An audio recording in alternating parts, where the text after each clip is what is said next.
Welcome to the first post-game live of the NBA playoffs.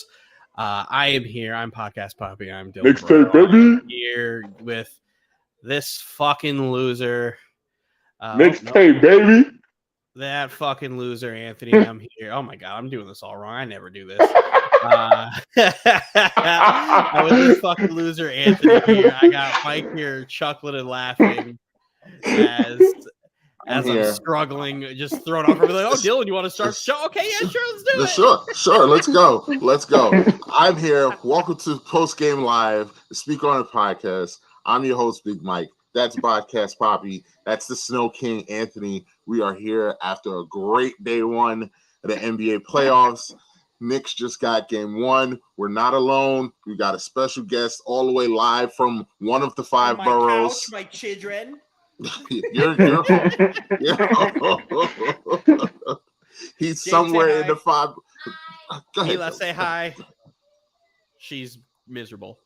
All right, Jade. Okay, stop. She must be a Nets fan. All right, go back and be quiet. Your reverse psychology didn't work. It didn't work. Got a special guest, like I said, somewhere in one of the five boroughs. Who knows? But all the way from the OTTR podcast, my guy DJ Notorious is in the building. What's going on, sir? What's going on? It's a happy day. I'm in Brooklyn. I can say which borough. I just can't give the address. It's Brooklyn, but it's the wildest borough. What's going on, y'all? What's the mood in Brooklyn right now? A lot of smiles, a lot of high fives, a lot of tipping of the hats. You know, it's feeling real good out here. It was a little. I forgot there's mainly Knicks fans in Brooklyn. That makes sense. Thank you, though. A little Randall starting to give him the side out a little bit in that third quarter. We came through to that. We came through. Obviously, we're here. The Knicks Cavs game one just ended. The Knicks got the win. Big game. Big second half from Jalen Brunson. Huge. Big game for Jalen Brunson. Jalen Brunson was from Josh Hart, the most important player on your team. No, but Josh Hart arguably had the most important shot of the game. I would argue that he did. Josh Hart. I would argue Josh Hart won that game. Without Jalen Brunson, well, I wouldn't say he won the game, but that he had the most important shot. Jalen Brunson's control of the whole game is what set the tone for you guys. Mm-hmm. Absolutely.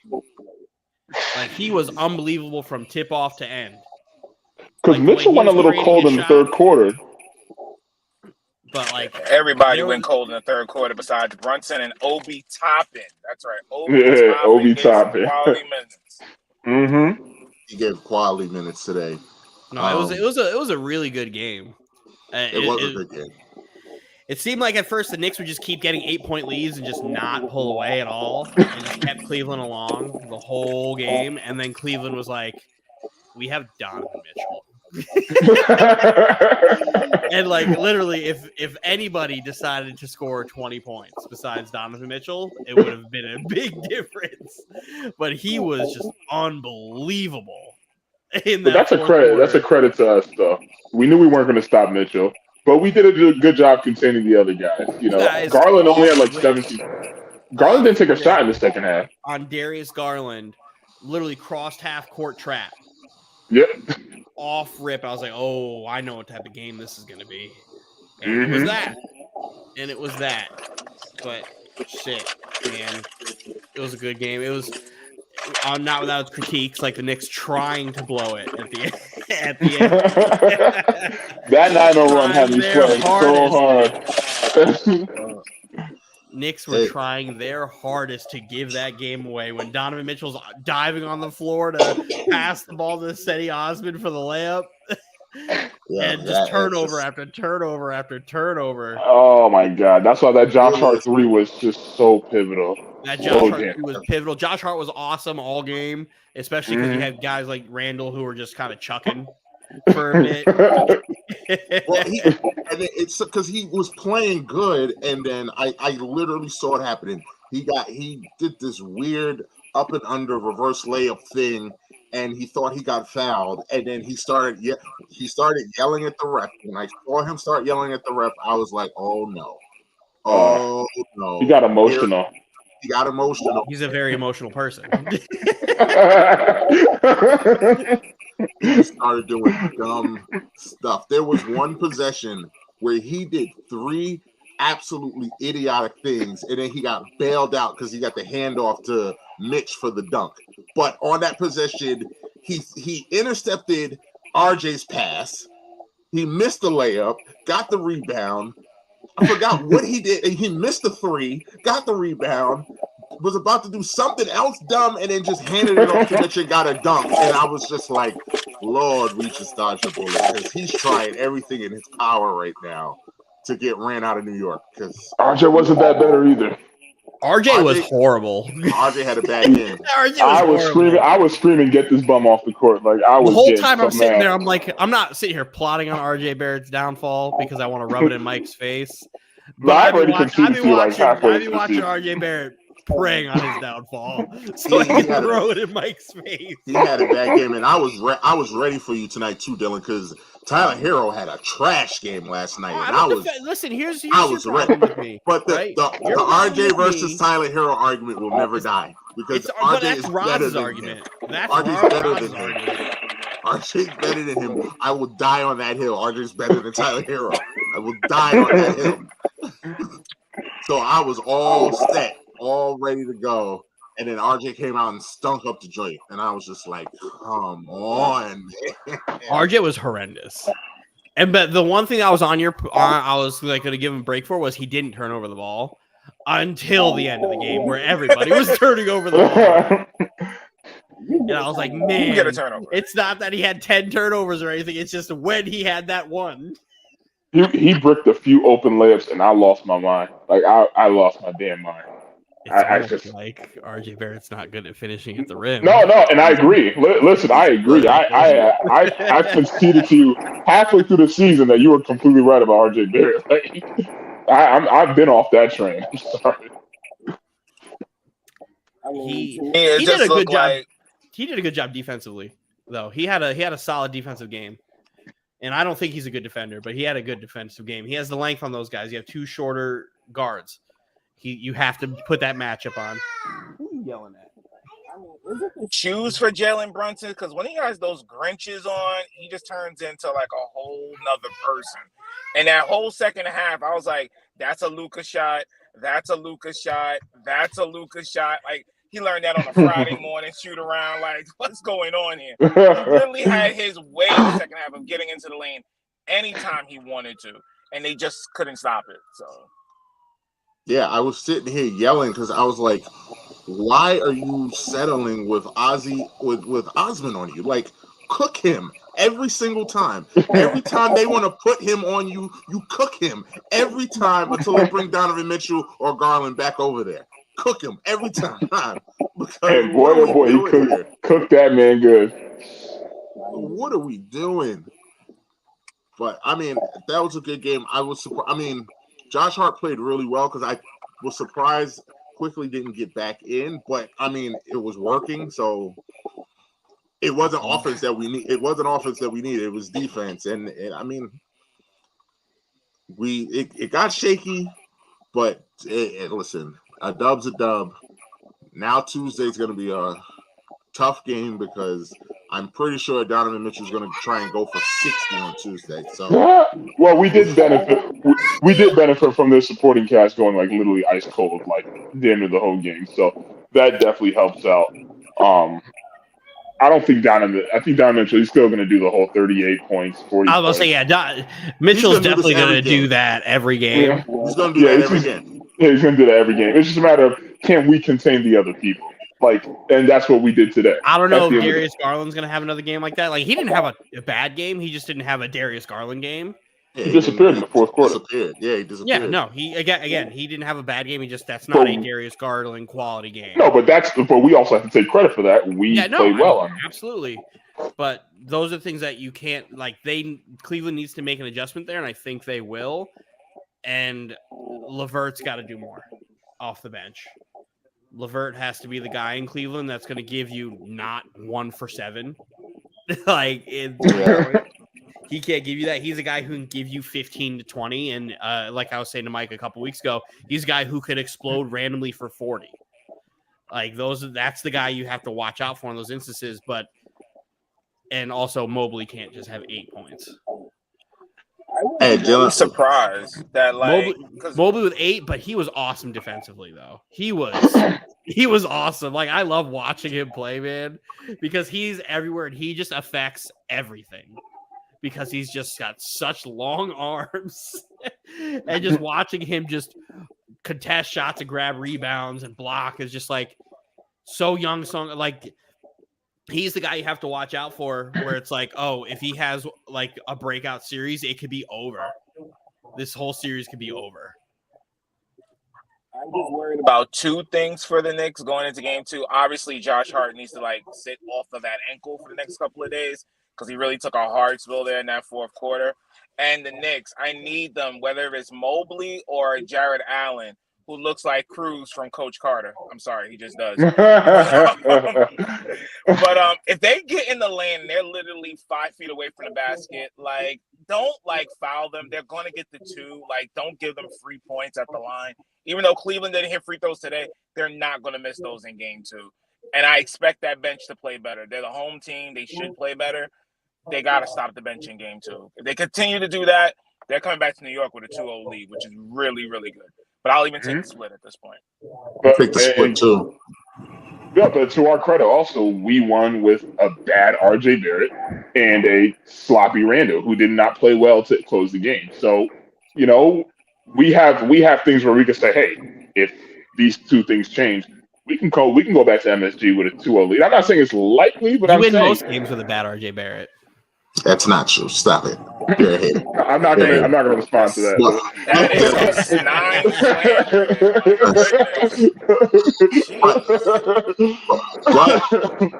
Dylan, if RJ is what you say he is, then he should go off next game. Yeah, no, if he is exactly what I say he is, he should put up 20 points next game.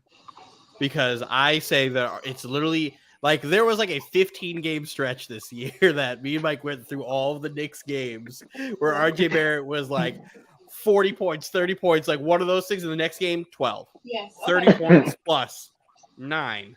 30 points plus 10. Like every other game, he was doing that shit. I was like, you can't do that if you're making the amount of money that he makes now.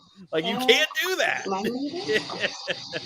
So if he is exactly what I say he is, he's going to have like 20 next game.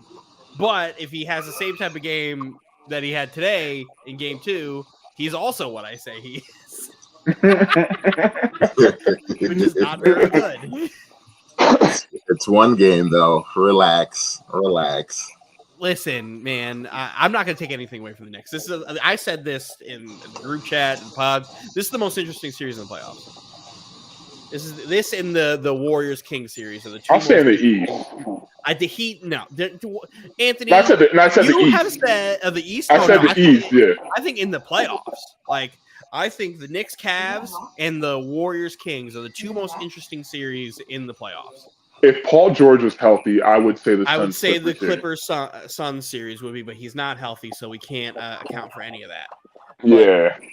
With those 2, because I can see the Warriors like winning this because it like they're the Warriors at the end of the day. Whenever they've never lost an actual playoff series with Steve Kerr as their head coach, not counting the NBA Finals and health and stuff, like they've never lost an actual playoff series. So this ideally you'd be like, oh man, this is perfect. But this Kings team is really good, and I really want to see what they do because Sacramento deserves this, and this is a rivalry. Like whether people want to admit it or not, this is a rivalry. I mean, like, just seeing the Kings in the playoffs makes me want to put on some old phone posits from Mike Bibby. Like, it just brings it really does bring you back. It really does bring you back. Like Scott Pollard in a Kings uniform. Pollard. Ooh. Vlade Divac. Like, yeah, he do Turkoglu. Stojakovic. That's super. that super rigged series against the Lakers that they lost. Like, absolutely. Oh my god! Absolutely rigged. Absolutely rigged. Found in court to be rigged. Admitted. Spent time in jail. Rigged. Podcast Poppy is absolutely right. Those are the two most intriguing series of the playoffs. It is Knicks, Cleveland, and the Kings, Warriors. The Kings, either they're going to be that team in the regular season that would just did well and then fall to the Golden State Warriors, which is nothing to be mad about. It is the defending champs. Or they're going to hold up. Wait, we can't say intriguing and not say Lakers Grizzlies. Come on now. Lakers Grizzlies? It's intriguing, but I think these two series are more intriguing. Yes, because people want to find out more with the Kings what they're about. We knew the regular season. We want to see now against the defending champs. And of course, it's Steph, it's Clay, it's Poole, Wiggins. Yeah, that death lineup is coming back into play again. They're the most dangerous 6th seed ever in NBA history. You just it's don't one of those things them. where it's the Grizzlies Lakers series is going to be a good series, but I wouldn't be surprised either way. I know what each team is, so that's not going to surprise me. Well, that's what makes it so intriguing for me. It's going to be a dog fight. Me is going to be Sacramento just beat the defending champs, or Sacramento just fought hard against the defending champs, or the Warriors without having Andrew Wiggins for 50+ games just came into Sacramento, which is people forget a hostile place to play when they're winning and they have their fans there. That's a hostile place to play. Pretty sure the Warriors have played in many hostile places, and it hasn't really affected them too much.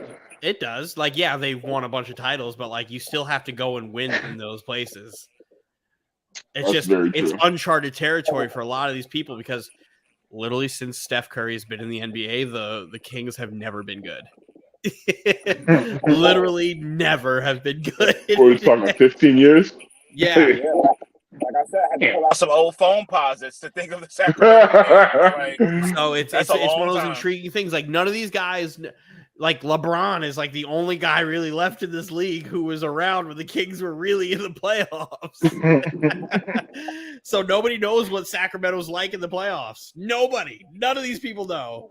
So this is gonna be real intriguing. It's a really weird space for the Warriors being the 6th seed, being the defending champs, getting Andrew Wiggins, who's arguably in the playoffs, their second most important player on their last run. So, it's a good series. It's a good series to test out who the Kings are. And if the Warriors we can't skip a beat, this is a good series to put it in their pocket. Be we still got it, and we're hot. And then you go into round 2, and you're all right, the Warriors are making another run. Knicks Cleveland is okay, this is the best matchup in the Eastern Conference to the literally, right where the parity, starts and ends is right there. Where, everybody else 1 through 3 is going to be gentlemen sweeps and sweeps throughout, right? 4, 5 is going to be a punch them out, drag them out 7-game series. That's just how it's going to be. It's going to be interesting to see how they go because I don't know who would these teams play if they moved on. You're Milwaukee? Yeah, Milwaukee. Sorry, Milwaukee. Yeah, which I hate. If the damn Celtics could just got the 1 seed, because what have I been telling you all year, Dylan? You guys are a good matchup for Boston. The Knicks matchup not a good matchup for Milwaukee. We're not a good matchup for Milwaukee. But Cleveland is a good matchup for Milwaukee. I think they could give Milwaukee. I mean, I feel like the Knicks. I don't think Milwaukee could beat. Cleveland can beat them, but I think Milwaukee will punch back better than most teams will. I think the Knicks and Cleveland can both get 2 from Milwaukee. I think both teams could get 2. Yeah. Now, the Knicks beat Milwaukee. You might as well. You can forget seeing me on the pod because that's it. That's it. That's it. Goodbye. But I think the Knicks could get 2. I would be happy with 2. I'd be happy with 2. Well, we can't look ahead yet. Absolutely not looking ahead. Can't look ahead yet. I'm looking at Tuesday. That's what I'm looking at. So is there anybody giving the Hawks a chance? You. The Hawks? You are. You are. I just asked a question. No. I'm a dad, right? And I haven't seen a father beat up on a son like that in a long time. Them Celtics took out the switch, okay, and beat them senseless today. That wasn't even a game. That's senseless. Like, thank Granted, you for Atlanta did come back. participating, They did fight back. How? Like they came back from down 30 and was like down 12 at one point. They fought back. Boston lose by 20. But then Boston came out and immediately was like, "Oh wait, hold up, no." Atlanta tried to make it a game. Was it too late? Yeah, but they tried. But that series gonna be a sweep. That series is gonna be a sweep. That has sweep written all over it. I don't. Well, yes, we know, Anthony. You love. No. It's a gentleman's sweep. I give Atlanta one game in Atlanta. I give them one of the home games. Atlanta doesn't because Trae Young played awful today to beat them. In order to beat Boston, really like control Boston, you need to be able to play a lineup of guys who are like 6'6" and bigger, and who could play defense and rotate. And Atlanta does not have a full lineup of guys who could do that. They were letting Jaylen Brown backdoor cut all game. Like they were playing at like a pickup, like you were playing pickup basketball with just moderately smart basketball players. Because his backdoor cut layup. John Collins is a bum. Trash. Like there's a reason nobody wanted John Collins at the trade deadline. $125 million bum. He's a bum. He's a bum, Anthony. I'm telling you, he's trash. That's a lot of money to pay a bum, man. Hey, man, teams do it every year. He is Joakim Noah reincarnated because all he does is dunk and yell. That's all he does. A little bit if they use him better. Dunk. No, it don't work. Noah? No, Jesus. That's all. You know, that's all Joakim Noah did. Like.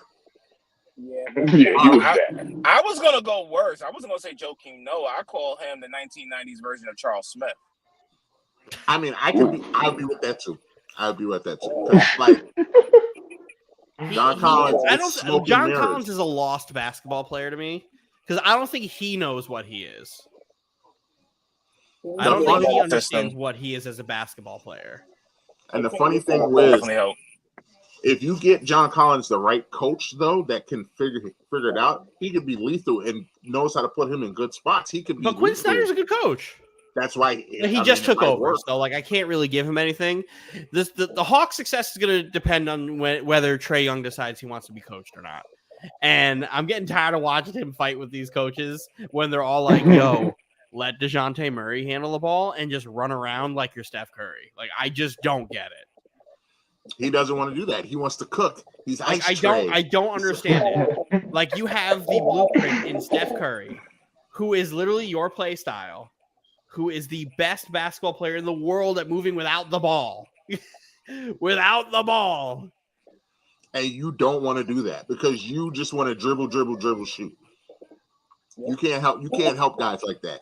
You can't help it. I just hope his ego doesn't get in the way. That's why he's not welcoming Dykeman, Anthony. That's why. Dykeman, Jesus. It's not welcoming Dykeman at all. All right, but guys, I love joining in on y'all, but I gotta make a run to another borough. I can't say where, but borough. One of the five. One of the five. I'm not gonna say where, but it might be the Bronx. I'm gonna, tuck my chain in. I hope it's not the Bronx. Shit. Definitely enjoyed y'all. I will be tuning in more. And Big Mike, you know what it is, man. Yes, sir. We'll see you. Thanks for stopping through. See you, brother. Thanks for coming by. Easy, man. So, yes, Dylan, do we want to talk about the first game? Let's do it. Let's do it. I'm not embarrassed. Woo. Why would I be embarrassed for? Like, are we going to sit here and act like we don't know what's going to happen in this series? Philly caught a body today. Yeah, again, I don't know why people are acting like, yo, Philly just beat Kevin Durant, Kyrie Irving, and James Harden. Like, no, they beat Mikal Bridges. No, we're not gonna do that, Dylan. We're gonna here's the thing. But here's the thing: we can't keep the same energy. We can't keep the same energy because I don't have the same team. Do I think Brooklyn's gonna get one? Yes, I do. I think Brooklyn will get one. Do I need somebody besides Mikal Bridges to show up? Absolutely. It'd be nice. It would be very nice because Mikal Bridges, was fucking everybody up with all these shots he was taking. He was playing great basketball. Going into halftime.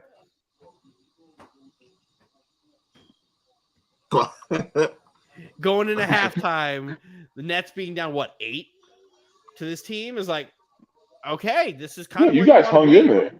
We hung in there, and I'm like, I'm not just gonna sit here and tell you guys in the group chat, but I was at work. I was like, I'm just waiting for the floodgates to open because I know this is gonna happen. The problem with this team right now, one, they played 23 games together. They don't really know how to play together yet, and stop touching me. And they're too much like the 2018 team, where it was like their effort is too inconsistent on the defensive side of the ball, where you just don't understand it. I don't understand it, how like Philly has never like made more than 18 threes in a playoff game before, and like they're just getting open shots every time down because of bad rotations. Like, it's just silly. It's just silly to me. So hopefully they can fix that up. If they can get guys like I don't know, like Joe Harris shouldn't see minutes in the series just because he doesn't play defense. Seth Curry should be seeing more minutes because he's the only other guy who could really create his own shot off the bench. And Dinwiddie needs to score more. Like, they transitioned Dinwiddie. Like, I love what Jacques Vaughn did with Dinwiddie when he got back. He was like, listen, I don't want you to score like 30 points. I'd much rather you get like the other guys involved. That's why his assist numbers have been like awesome since he's been back. He's averaging 9 assists a game since he's been back in Brooklyn, which is really fun to see. But I would like to see a balance of, hey, get me 23 and get me that 9. That's what I need from Dinwiddie. If you need your second guy, if Bridges is going to score 30 a game, like I need Dinwiddie to give me at least 23 and 9. Yeah, but it's not a good. I would be remiss if we didn't point out that it still was not a good look for Spencer Dinwiddie to be having this back and forth with Kuz over the last few days, and then come out and lay that egg, because he didn't lay an egg. He was the only other person who really like played decent, but 14 points isn't an egg. It's just you want more out of him. But to be fair, Dinwiddie did 10-8 Kuzma in the. I think he 10-8'd him. I think Kuzma was actually made good points as well. I didn't think Kuzma made great points because I thought Kuzma just went like for the childish route, where Dinwiddie was like providing facts. The only fact that he said was y'all had 3 max players and did nothing. And if you really were the third option that you think you are, the Lakers wouldn't have traded you. I mean, he can say that. He did kind of throw some jabs at Kuz. I can't even. Is that not a shot? Is that not a knockout punch? That's what I call a factual low blow. Like that hurt. He hit Kuz with a 1-2 and dropped him. The round ended. All the judges went, yeah, that's a 10-8 round for Dinwiddie. Talk shit about how Kuz was like, yo, or he just cares more about his fashion and dressing up than he actually does playing winning basketball. That's another factual shot. Because guess what? Kuz is going to get a bag this offseason. Right? And his bag is going to be. Jay, take this away from my microphone, please. He's going to get about the same amount of money that Dinwiddie makes, which is like 23 to 25 mil. So, like, I mean, I don't think they're that far apart. I actually could argue Kuz is better than Dinwiddie. You can, and I think as a scorer, as what he does, I think Kuzma is better than him too. But Kuzma in the playoff and like when it matters hasn't really been good. Dinwiddie is a winning player. Dinwiddie is a winning player, and he plays good basketball in the postseason. We saw it in his first run with the Nets. Good run in the Nets where, remember, I packed D'Lo the fuck up in that series, and I still talk shit about D'Lo in the playoffs because I can't wait for D'Lo to get his revenge. Will he ever get his revenge? Tomorrow. You wait. Will he? Or will I be sitting here like I was in the playing game, and I'm like, man, Anthony Edwards is bad, but you know who is even worse? D'Angelo Russell. He's coming back from an injury, though. I don't give a fuck. Yeah, you gotta give him a little bit of leeway. Leeway? What? No, you're D'Angelo Russell. You're supposed to be great. He wasn't even the best point guard on his team. Well, I mean, that's LeBron James, but no, Schroeder. Dennis Schroeder. Schroeder's he's better than Schroeder. He's with Schroeder. Many of nights usually he is better than Schroeder, but in the playoffs, I don't trust D'Lo. Again, maybe his role with this Laker team will change my mind because he will turn more into the spot up guy and can get his shot that way, which I love him in that role. But when he's primary ball handler of your playoff team and he doesn't have pace to really get you where you need to go, no, thank you. I live that. I live me screaming at my TV, down 5 points. Why is he jogging up the court? With 3 minutes left, why is he just briskly walking up the court when Dinwiddie and LeVert are trying to run and score every basket? By the way, what did your man LeVert, did he do anything today? I didn't see him. No, that was one of the things I said. He had 3 points. He was 1 for 7. He can't do that. Bum. That's why. Oh, he contributed just as much as RJ did. Bum. Oh, to call RJ a bum. No. He said, don't work that way. Here we are. Picking and choosing. Bum LeVert. Picking and choosing. Bum J. Barrett. Listen, LeVert is a streaky guy. That's the problem with him in his entire career, is he's a very streaky guy. Where again, he'll average 15 on the season, but that's because he has these mixed matches of fucking 40 like RJ. Except like LeVert is like actually pretty good at basketball. He's actually pretty good. I didn't see that today. No, don't worry, I didn't see from RJ either. Harris LeVert almost died. What's RJ Barrett's excuse? I saw RJ playing defense today. That's what I saw. And getting cooked? Who's he guarding? Team. He guarded everybody. Yeah, everybody. He wasn't just locked on. No, he started off with one person, like he's gonna guard everybody. Like one guy is not gonna guard. Isaac Okoro, man, he did a great job on a guy who can't fucking shoot. He can't shoot. He was throwing up some bricks. Okoro, no, just because he does, I thought you said he can shoot. I'm like, what are you doing? No, he's horrendous. He's not good, but he's a good defender. Yeah, he could. Listen, these teams are very. I'm getting tired of having these guys who have 3 and Ds who don't like 3. Don't 3? Like, what's the point of having these 3 and D guys who don't 3? At the end of the day, if we're gonna win this series, we're gonna need more than a little bit of defense from RJ Barrett. Like, you're gonna need him to step up because those role players on the Cavs are going to step up. So you're assuming that though, Anthony, because before the series started, when me and Dylan were talking about this series, today went exactly how I told Dylan the Knicks needed to win. Like, this was the exact. Is it gonna happen 4 times? It's gonna happen 4 times. It's gonna have to. Mitch is gonna have to. He doesn't have to outplay Jared Allen. He just has to match him. And what did he do today? I agree. He matched it. I would say he outplayed him, in my opinion.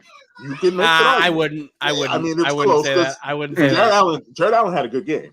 Jared was 14 and 14. Yeah, he had a good game. Like, I'm not going to sit here and act like he got the clamps put on. I would say he outplayed him with 6 points and 8 rebounds.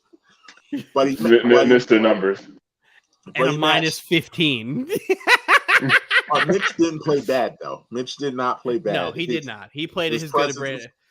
Which my rebuttal to that was, if you're going to rely on Mitch Robinson to play Mitch Robinson basketball, you got to be real careful because Jared Allen plays Mitch Robinson basketball at a higher level, which he does. But like I said, just match him. You're correct. Just match him. I said that the bench had to win. I told the we clearly won that. The bench won today. The bench won, and I said Julius can't do stupid stuff. And that's going to happen. No, but the thing is, our bench definitely won, but that doesn't mean their bench is. But that doesn't mean their bench is going to be cold all the time. That's the thing, though. Those two things aren't going to happen at the same time, you know? That's true. And I expect Garland to play better. Like, I expect Garland to play better. Like, he's better than when he played today. And LeVert to hit more than one shot, too. No, you can bang on that one. Bum. Listen, I need a little bit more from Quickly. I got good minutes from Toppin today, which was great to see. It was great to see him hit a couple threes. That was good to see. Josh Hart had a good game. Josh Hart once again proving that was such a big trade. That was such a big trade because he just brings something you can't. He's not going to get you 40, but he's a glue. He plays the smart game, man. I'm not before Dylan goes crazy. The Knicks are not going to win the championship, but he reminds me of he brings to the Knicks what Andre Iguodala brings to the Warriors. He just does those little everything thing, like nothing crazy. Exactly. Nothing, but he just always seems to be around the ball. He just always seems to be around the ball. Like he got those big rebounds. He got he's just there. But before we keep going on with this Knicks parade, post-game live, Wendy post-game live with our special guest, the head honcho from the OTTR. Blackheart is in the building, ladies and gentlemen. Fuck your Knicks. Fuck New York. Y'all motherfuckers ain't shit. But congratulations to the Knicks. Well, shout out to my C's from me and Tyler. And now I'm back at y'all at New Japan's Capital Collision. We here live. Stay tuned. I was gonna say tell Tyler the King of Japan said hello. What an appearance! What an appearance! My Blackheart, what's happening here? Wait, not Tyler. My boy Tyler's jumping in. By the way, Anthony, you have another LeBron hater on the screen, but it's okay. We'll talk about that later. I know you're watching New Japan. What's up, Tyler? What's going on? First off, I don't know where this LeBron, me being a LeBron hater came from. I've just said that LeBron can be good and that team's still ass. Let's get the facts straight, number one. Number two, hey, good job. You guys squeaked out a 4-point win against the Cavs. Let me know when Julius Randle can hit 20 points. Thank you very much. Number three, doing all this just to lose to probably Boston in 5 games is wild. Now have a good day. I'm going to watch New Japan. King of Japan. King of Japan. King of Japan. Yo, what is this hijacking that's happening right now? I like the first thing he said. Well, he said that LeBron could be good and the team could still be ass? Yes. That's what he said, Anthony. Yeah, no, I liked it. It's a very true statement. But he still blames LeBron, Dylan. At the end of the day, LeBron so can be good, but the team doesn't win, so LeBron, it doesn't matter because LeBron still doesn't have. Are we going to do Anthony's wheel spin on Tuesday? Huh? I feel like actually, wait, we got to have a record of everyone who's doing the wheel spin. I mean, twice. You have 2. Yeah, I have 2, unfortunately. And Roz has 1. So if you want to wait until the Roz counter. Wait, Mike, didn't you say you're doing a wheel spin in honor of Josh too? No, Josh had a wheel spin, and his landed on the ice bucket challenge, the ice water on him. That's where you said you're going to do one for another one. Oh, here's another one. Oh, okay. Oh, that's not what I meant. I was going to do the ice water. The ice bucket. Oh, okay. I was going to do the ice water for him. I mean, I'm not doing this spin. He said, while we're here, can we just congratulate the king of March Madness? Yeah, we've been off for a while. Congratulations, Dylan. You did win March Madness. As long as Mike didn't win. You were sweating it out. I didn't sweat a single bit. Yeah, you were sweating a little bit. UConn was going to UConn this tournament. You did not know UConn was going to UConn this tournament. I had UConn going to the Elite 8, which I don't think a lot of you guys did. I had them losing to Gonzaga. Yeah, you had Gonzaga, so I had UConn advancing. I was the only one who had UConn advancing. So Can we talk about something else? We're going to talk about me thinking UConn wasn't going to UConn, or you fucking losers talking about UConn wasn't going to UConn. Because I don't know if you know this or not, UConn's now a fucking blue blood school, sir. I think they got a great claim at it. Well, they got 5-20. Yeah. That puts them up there with the Dukes and the North Carolinas. That is now tradition. The problem, the argument that, true blue bloods like Duke will have. They don't have the consistent greatness. Like UConn still kind of goes like this a little bit, but when UConn's on, baby, it's on. The problem that I saw, right? I was listening to a couple of these guys talk about the tournament, and they were saying that like UConn's a blue blood, but not a real blue blood, just because if Duke were to come calling for that head coach, he's leaving in an instant. That too. In an instant, and I'm like, that is a very, very true statement. That is a whole fact. That is a whole fact. He is out of there. Hey, Duke might be the only school he would do that for, but yes, if Duke North Carolina, you think he would leave for North Carolina? Mike, are we going to sit here and act like they're not the two most storied franchise schools in NCAA history? I'm saying like his family has ties to Duke. Like it would make sense. Like he has a connection with Duke. North Carolina is a blue blood, but does he have a connection to leave UConn for that? I understand how big of a job North Carolina's job is. I don't know. That's like saying, yo, Dion, I know you're killing it in Colorado, but Saban wants to retire. At Alabama? Saban wants to retire, and we want you to come and coach here at Bama. And you know what Dion's going to say? I ain't hard to find. I ain't hard to find. Exactly. Like he would leave for Florida State. Boy, does Florida State. I don't think he would leave for Florida State anymore. Really? Because they could have hired him. That's what I'm saying. You think that bridge is burned that bad? I think that bridge is burned because they didn't want to hire him. They dropped that ball. They dropped the ball. Can you imagine if Dion was at Florida State doing this? You want to know what I think Dion would go as far to do? Miami? Because I would be all for it. Dion goes to Miami to stick it to FSU. I'd be all for it. That would be unbelievable. Like the world would flip because Miami becoming the place to be in college football again would be just like, okay, sorry Auburn, sorry Georgia, sorry Bama, like because Miami is one of those schools like Alabama and Auburn and Texas. Like Miami is one of those schools. So like kind of, Miami is very similar to, and I hate to, but they're kind of like the Knicks. Like when the Knicks are up. But Miami, the problem is the U doesn't have fans. Okay. The U's fans are a lot older. Yeah, the U's fans are a lot older because they got to witness it happen live. Like my brother's a big University of Miami fan, and he's the same age as you. Like these are the things he had to do, and then you had the ban from the BCS bowls for like 10 years. So they don't.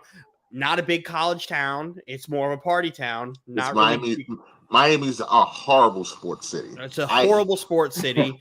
I hate that Miami has, like, if Miami was in the Northeast, the stuff that's happened in Miami sports would be godlike if it was in the Northeast. Miami so doesn't appreciate or deserve they had Dan Marino.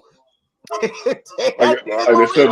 ran Dan Marino out of town for Jay Fiedler because Jay Fiedler came in and dropped 40 on him in the playoffs with the Jags.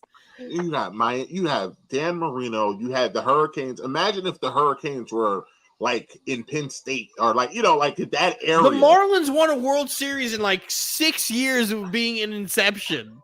And went to another one. And then beat the Yankees as a wild card. Like that. The 03 Marlins never get talked about. Like, do you realize how many Hall of Famers was on that team? Like, Miami so does not deserve. They had Shaq. They had Dwayne Wade. They had LeBron. Like, Miami does not deserve everything that they've gotten. It makes me hate them so much. And now, see, Anthony, I'm here. It's halftime, by the way. Warriors up 61-55. I'm sitting here looking at the ESPN halftime show. Firstly, Stephen A. with this orange suit. Anthony, if there was ever someone that just embodied you, it's Stephen A. Smith. Really? Which is crazy because he's a big Skip fan. Yes. I usually get the Skip Bayless comparison. Stephen A. I don't get the Stephen A. When it comes to the Knicks, because all Stephen A. does is front run. Yes. When it comes to the Knicks, all Stephen A. does is front run. This man, I don't know if you was at work, Anthony. Do you know that Stephen A. Smith was not on the pre or post game until the Knicks game? Until the Knicks, he missed the whole Sixers Nets game. He missed the whole Celtics Hawks game, and then when it's time for the Knicks game, he pops up in this bright orange suit saying, "Orange and blue skies, baby, orange and blue skies." Like, go away, sir. Go away. Well, in his defense, I would skip the Hawks Celtics game too. But no, I see what you're saying. But you weren't trying to. You were so excited for that game because I thought maybe the Hawks would show some life. I didn't say win, Dylan. I didn't say win. I didn't say win, Dylan. I said, but there's a reason they are where they're at. They're in the playoffs. Barely. I you show some kind of life. Because Miami couldn't make a layup. That's why. That's why they're here. They wasted the best game of Kyle Lowry's stint in Miami. Speaking of Miami, do any of y'all think Miami can push Milwaukee? No. I didn't say win. I just said push. Push? Yes. I think they can win too.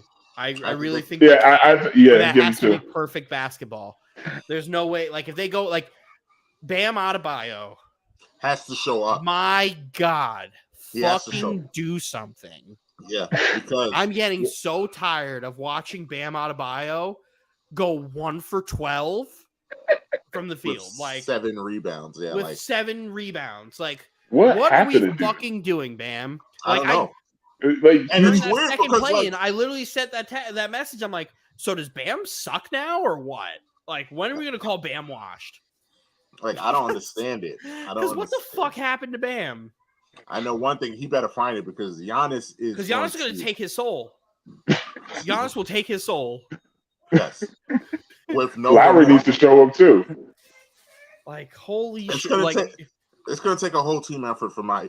Yeah, you know Butler's going to do Butler, but everyone else is kind of like a question. The mayor, Jimmy. Playoff Jimmy is real. Playoff Randall Anthony still is like TBD. TBD. Jimmy Butler. I have more playoff Bridges games than you have playoff Randall games.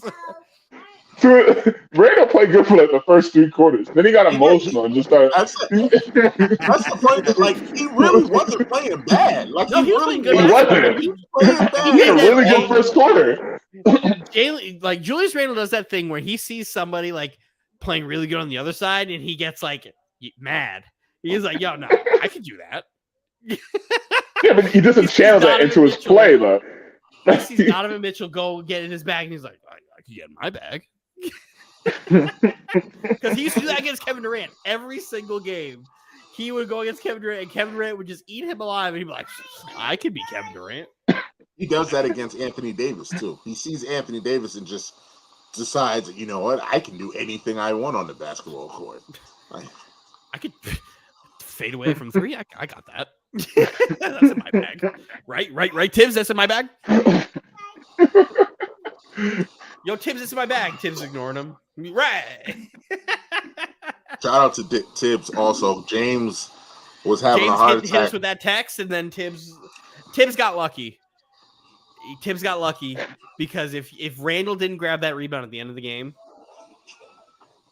James was gonna freak. James is gonna freak because to be fair here, Tibbs didn't really do anything at the end of that game. He trusted Jalen Brunson. That's what he did. Yeah, that's the only thing he could do. But you let him rock. That was the one possession where Osman did a really good job of playing defense on Jalen. That was the one good. Good defensive possession because every possession he was doing, like after that, he was on skates. Again, will the basketball gods learn that, like, when are they going to start praising this at practice and coaching this? Stop with the fucking auto switch. Please go over the fucking screens. But they wasn't even switching that. Like, Osman was picking him up. Like, I know. That's what, and I'm like, he was picking him up. They were doing the light brush off. They were doing the light brush off where there was no screen. They would just run by each other and switch. And I'm just like, Yeah, I saw them do that. Osman is not the best defender on the floor. But he just knew, oh, I got it. Yeah.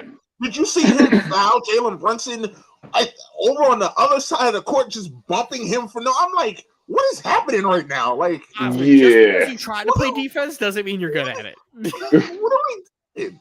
Like, I still looking at the ref like, ref, do you not see him? There were some key missed calls. Like Brunson got bumped like at least 3-4 times, and I'm looking like, dude, y'all not gonna call nothing? The dude literally just pushed to the ground. Man, those aren't gonna be called. Oh, get out of here with that shit. No, they're not. They're not gonna be called.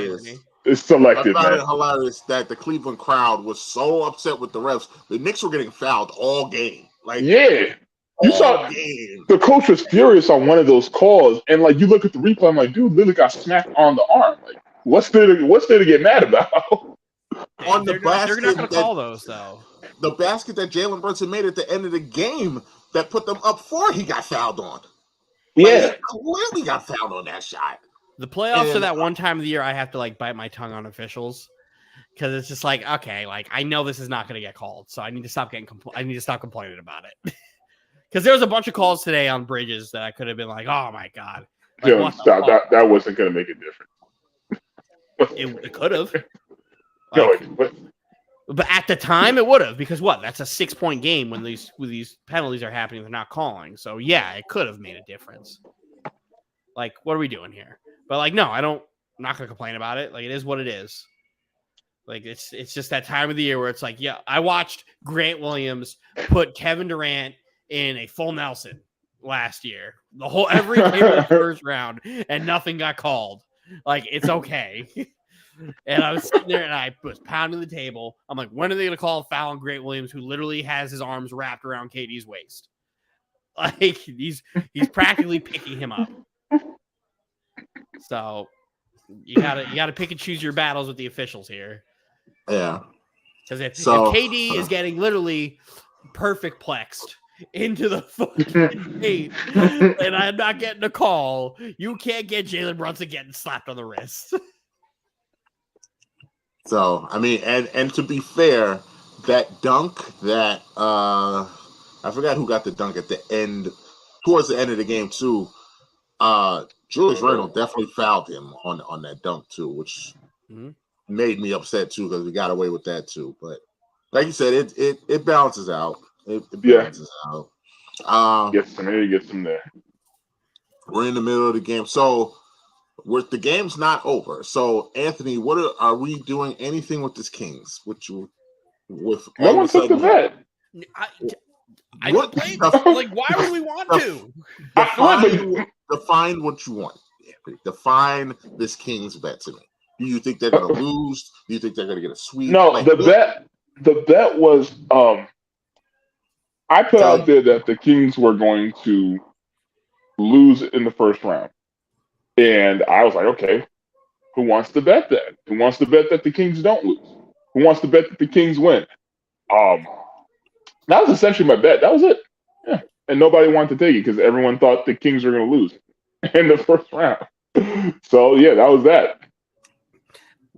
But then you're like trying to call us pussies because we're not going to bet again. We're not going to bet against the fucking defending champs. I think. Y'all talking up this Kings team. Oh my God, this is a great offensive. Here's the thing: nobody talked up this Kings team except James. Because he said they were going to win 40 games. Light the beam. He didn't even say once he hit 40, he was like, "All right, I jump ship. I'm out." He's like, "This is no longer my team." Like, the Kings are really good. I just think this Warriors is a bad matchup for them. Like, if they were playing the Clippers, I'd be all in with you. I would take the Kings over the Clippers, but they're not playing the Clippers. Like, I will go as far as to say this: if the Kings win Minnesota, if the Kings win today, I'll keep the bet up. I'll still keep the bet up. That means we're not taking it. Because if the Kings are going to win a game, tonight is the game. It's the first game Firstly, it's the first playoff game in that building because it's been so long since they've been in the playoffs. They done built a new arena. So, number one, it's the first playoff game in that building. Number two, it's been 20 years since they've had a home playoff game. Like, it's all there for the Kings to win tonight. Like I'm 20 kind years? of low. Yeah, I'm kind of low key expecting the Kings to win. I was 10. That man Steph a bad man. Now, Whew. if the Kings lose tonight, whew, How many Tyreek Evans jerseys do you think are in the crowd tonight?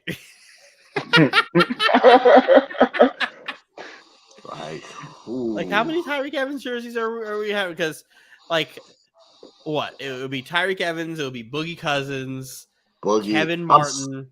I'm so mad Boogie didn't get a chance to get this franchise because he really gave everything to that franchise. Yep. Man, well, they had Vlade running the team for a while, and that's what the franchise did for him. And he playing in Puerto Rico right now? Yeah. Yes. He's playing in Puerto Rico right now. This is a very close game. It's crazy. It's a very close game. But very close. Nobody wants to take that. So we're here. So well, go ahead, Dylan. I was gonna say, no. Go ahead. Go ahead. I'm just gonna sit here calling Anthony stupid. So go ahead. Let's keep it moving. Let's say. I mean, we're gonna make official picks on our weekly show this week. But do we have any predictions for tomorrow? I think the Lakers steal game 1. I wouldn't even call it a steal, man. I think the Lakers steal game 1 also. I think it's a steal. It's a steal game 1 just because home game, Memphis, heavy favorite. Like, I think they go in there. If they take game 1.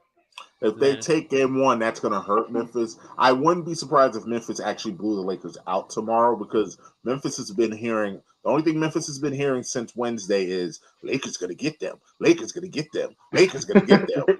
So I wouldn't be surprised if Ja comes out tomorrow and just goes berserk. But listen, that boy LeBron James is a bad man. Why we don't – we're about to live in this world where the Grizzlies are about to be playing Randy Orton, and they're about to go on this like legend killing spree, potentially. It lines up that way, where they literally are going to face like legends in every round they play, and they could just what? LeBron's not a legend?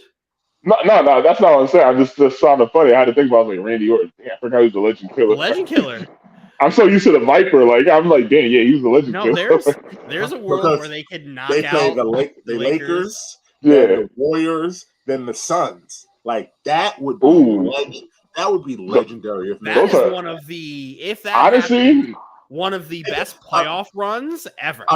Imagine if they did Lakers, Warriors, Suns, and then took out Giannis in the finals. That's like the most exciting run ever.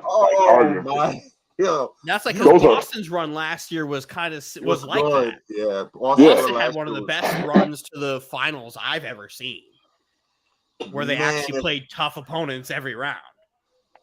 If Memphis could that off, Ja and you think they got too much dip on the chip now? They can dance after every regular season game, every season game. Gritties for everybody, man. y'all got it. Like y'all did it. That Instagram live video will be legendary. I know.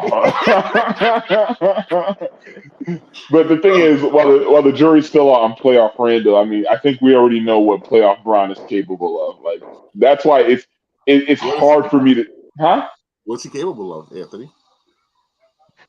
Other than losing in the finals, he is capable of taking over games single-handedly. And also winning in the finals. Because he, in fact, despite losing a lot in the finals, Dylan. I believe it was my turn to speak on LeBron. Thank you. All right. So back to my statement. So yes, playoff Bron is capable of greatness. He's capable of taking over games. So for me, I could see an easy path to a Lakers series win, like very much. Anthony Davis, again, we all know the jury on Anthony Davis. He stays healthy, he's fucking dominant. And the role players, like I said, Dennis Schroeder's been playing pretty good. I gotta give it up to him. And God, what's that dude's name? That guy is going to get a nice bag in the offseason, man. He's playing well. Michael Jordan. Austin Reeves. Oh my God! Shut the hell up. We stand Austin Reeves. I really like Austin Reeves. He's really good, man. He does everything you want, like a role player to do. He's out there hustling, he's shooting, he's driving, he's doing everything you need. He's a great Swiss Army knife. Yeah. Flexing, calling Pat Bev small. He's got one of the best memes you'll ever see when LeBron was talking to him, and he what? I love Austin. I think it's gonna be a tough. Anthony Davis is gonna have a tough series. He will. That to me is the key to the, but not on Anthony Davis' side. If Jaren Jackson, much like I said with Mitchell Robinson, if Jaren Jackson can match Anthony Davis, the Grizzlies will win that series. If all he has to do is play I don't even think he needs to match. He just needs to play just defense. If he plays the defense, because again, we talk shit about Jaren Jackson and the invisible blocks that they just keep adding to him after games. And I think he just got another. Still just got one. I think he just got another block. Like we talk about all this, he's still one of the best rim protectors in basketball. He's arguably the best rim protector in basketball. He is. That's why his I agree. Shot block rate is like unbelievable to it, and he can also like shoot the basketball really, really well. So that's gonna be. And he's going to be their starting center because Steven Adams is out. Yeah, which is I forgot about that. Yeah. So like seriously, have we seen a 2-7 series this intriguing like in quite some time? Like I know I haven't. 7. Like where you can legitimately see the 7 seed having just as much of a chance to win as the 2 seed.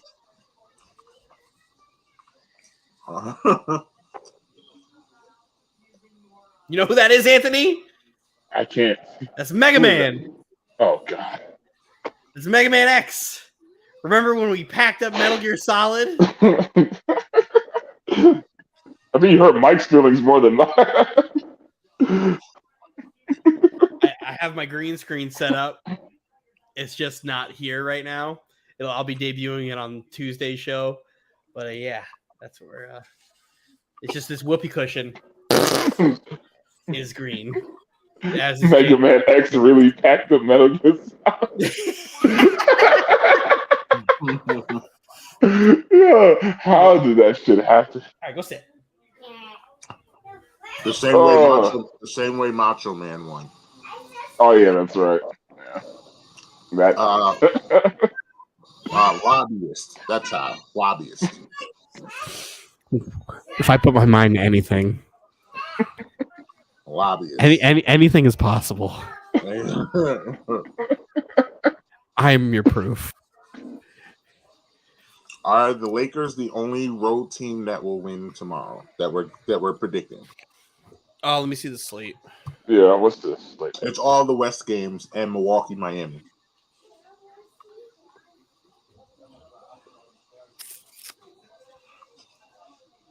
The Lakers. I got the Timberwolves winning tomorrow. I'm also picking the Timberwolves. Yeah, I'm taking the Timberwolves to win tomorrow. I'm also taking the Timberwolves. I think the Timberwolves are going to beat the Nuggets. Really? Because I think Denver beats them in 5. I can see the Timberwolves beating the Nuggets too. I'm sorry, I just Denver is call me a hater. Call me Denver a hater on Jokic. Pack them up. Call me. You think they're gonna pack them up? I'm being nice with the 5 because I low key want to pick a sweep, but it's very tough to predict sweeps. But gentlemen sweep, Denver's gonna pack them up, guys. I know they're not real. They're not real. Minnesota can do it. I think Minnesota can do it. Not because I don't think Minnesota's real. It's because I don't think Denver's real. I don't believe in Denver at all. I'm not sold. I'm not that sold on Denver either, to be honest. Jokic is a fucking cone, and Anthony Edwards is going to bully him because they're going to just be switching him, and Mike Conley is going to put Jokic in the fucking hell. In hell. You know who's the worst center in basketball at defending the rim? Jokic. It's Nikola Jokic. Oh, he only jumps 2 feet off the ground. I don't even think he jumps 2 feet. I think it's more of a 6-inch vert. Like, he is terrible. He's bad. That's why I think they could do it if Cat continues to do what Cat's been doing in these last couple games, where he's just looking real fucking good, and they can neutralize Jokic, just play defense and be gritty. They could give Denver a run for their money. I'm with you. I want to that we're spoiling my pick for that on Tuesday, but I think Minnesota's going to beat Denver. And it's going to be the biggest upset since the We Believe Warriors came in and packed up those Mavs. 1 seed out of here.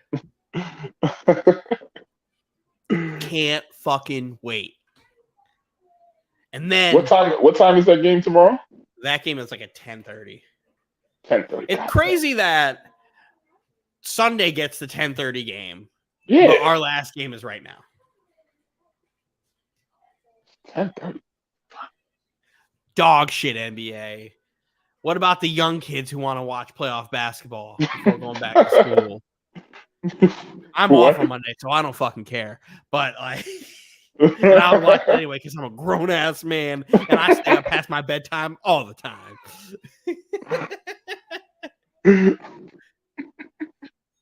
I agree. It is weird that there's no 10:30 game tonight, but there's one tomorrow. It's so stupid. Why are we doing that on Sunday? Yes. Like, I don't understand that. Is that Barry Bonds at the Kings game? Who? Barry Bonds. Yeah, I guess he's there for Why the is he Warriors. at the Kings game? Unless he's rooting for the Warriors. Yeah, I'm assuming he's supporting the Warriors. Yeah. Yeah, I think he's a Warriors fan. That's what I feel saying. He looks so much slimmer now that he's not. While we're here, let's talk about a couple other things. Israel Adesanya? That's tough to get that one. Yeah. Badass. Him?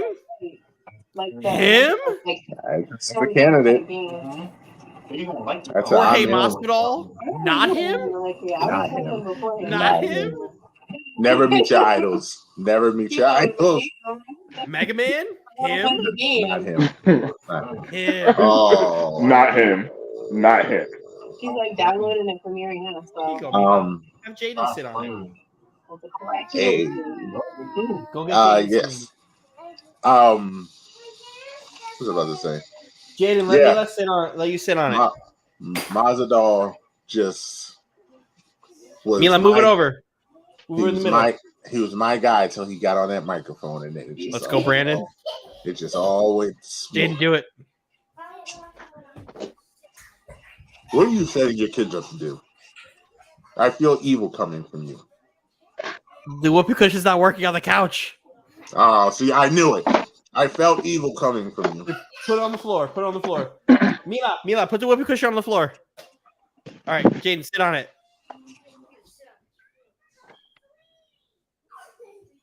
Nothing. It's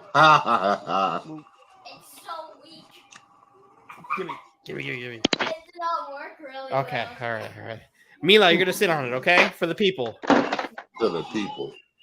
He said for the people. For the people. Nobody wants to see this.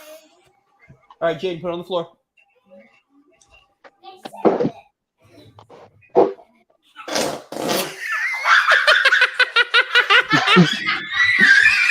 All right, enough.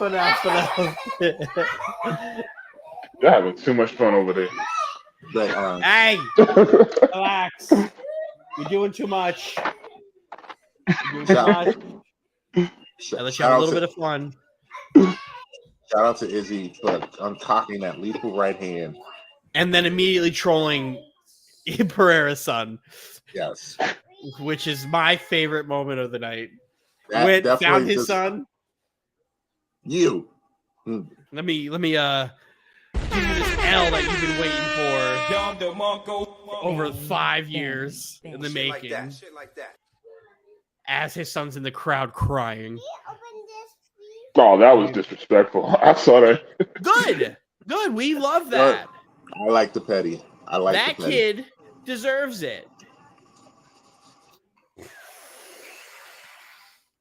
That kid deserves it. He was talking shit because he thought shit was sweet.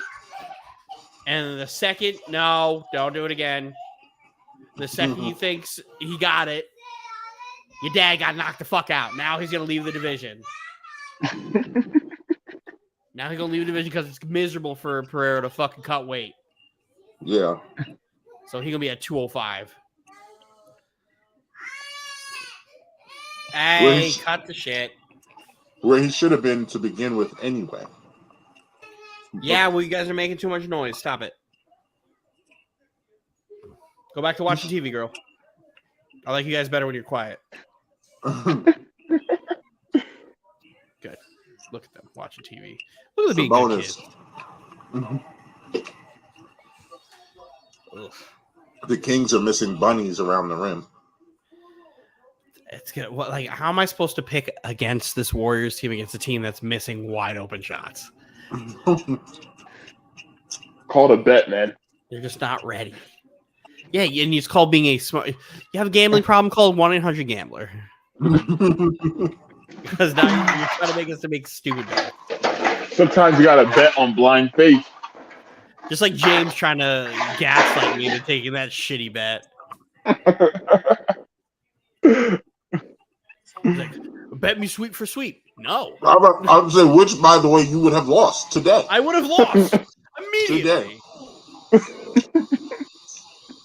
There's a high, like, let's go ahead. Let me do a fucking, like, a 70% chance one team gets swept by, like, a 45-50% chance the other team gets swept. Yeah, that's smart. That's a real quick way for me to lose money. Or whatever or wheel spin. Like, what the fuck? James is a silly man. Almost as silly as Anthony. Almost as silly as Anthony. Kings up 7. I mean, Kings, excuse me. Warriors up 7. So plenty of time left. What do you have? What do you have going on? Third quarter. How much time? It's going to commercial. Oh, so what's the score? 81-74. Okay, you're ahead of me. Oh, De'Aaron Fox. Fox together. While we're here, before we do Tuesday's show, I would like to say that there's going to be a handful of like bigger names who are going to be trying to get out this offseason, and I love it. And I think Dame is finally going to be one of those names. That will be He had a new statement coming out talking about he trusts the Portland organization. He also said he's not going to stick around if they're going to keep trying to. But his most recent statement was that he trusts the Portland organization. Yeah, until they do that same thing they do, where they don't do anything. Well, they've done nothing for years, and he's still stuck with it. I think this is the year he's like, let's do it. Well, where did he go? There's only like 4 teams who could trade for him, so I don't really know. Like, obviously, I'd love to be like, yeah, Brooklyn, we do it. No, I don't know if that's gonna happen. I think it's more realistic that like Karl Anthony Towns gets traded to Brooklyn than fucking Damian Lillard does. Which I would love for you to have to defend Karl Anthony Towns every week. But I won't. That's what we're gonna do. I won't. I still will call him Pussycat every single chance I get. We called Karl. He was like, "Oh, Karl Anthony Towns is acting like a female." Yep, Karl Anthony Towns has always been a female. And I will be saying that to him if he's a net too. Who are you doing?